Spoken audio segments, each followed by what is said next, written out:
In a moment that stunned the entire conference hall and instantly shifted the energy in the room, President Donald Trump turned directly to New York Assemblymember Zohran Mamdani and asked him, on the spot, to speak about the Gaza War and outline his personal peace plan.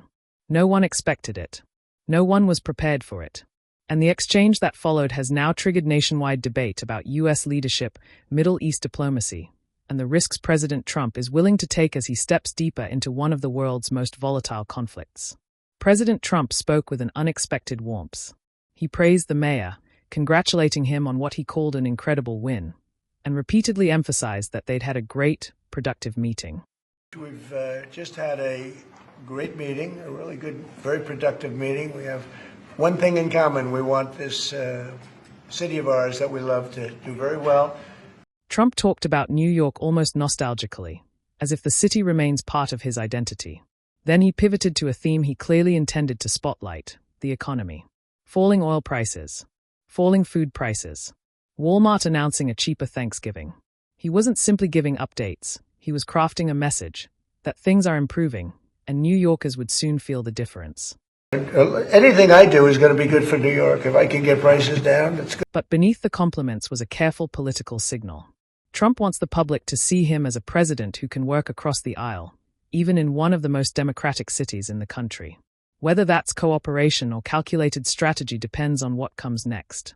When the mayor took the microphone, his tone was equally surprising, calm, direct, and determined to show he wasn't there for theatrics.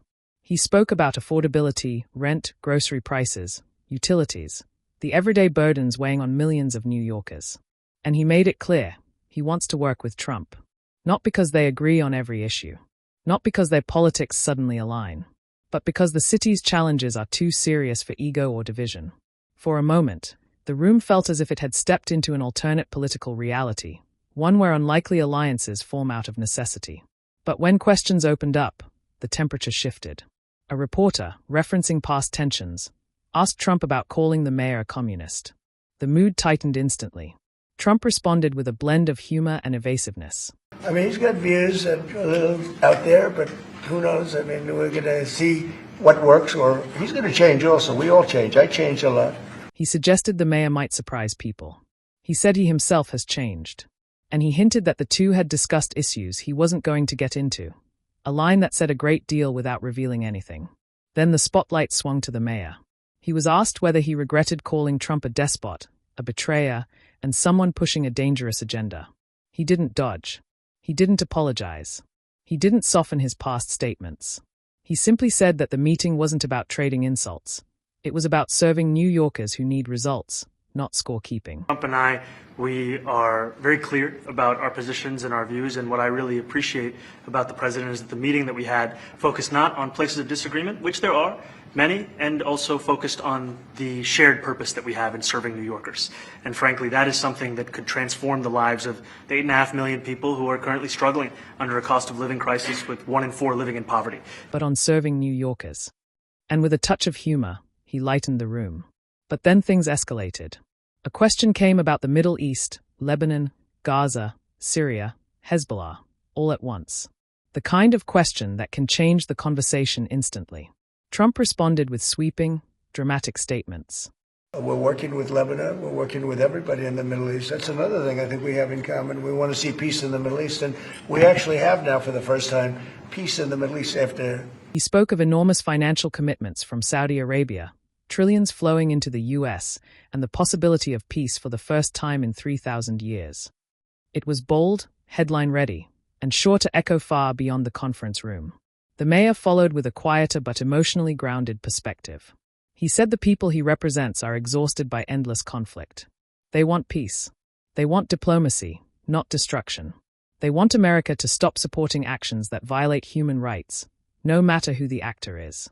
And suddenly, this wasn't a city-focused press event anymore. It became a global conversation. Two leaders from opposite political worlds speaking on an issue that stretches far beyond New York. That's what makes this meeting so extraordinary.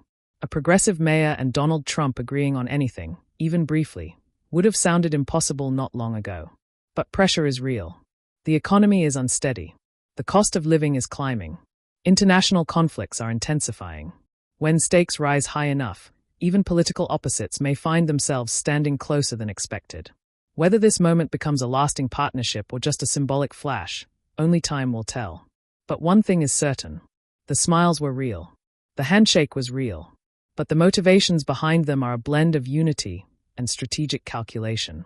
New York may now be the testing ground for an unexpected political experiment, one that could influence national politics in the months ahead. What do you think this meeting really represents?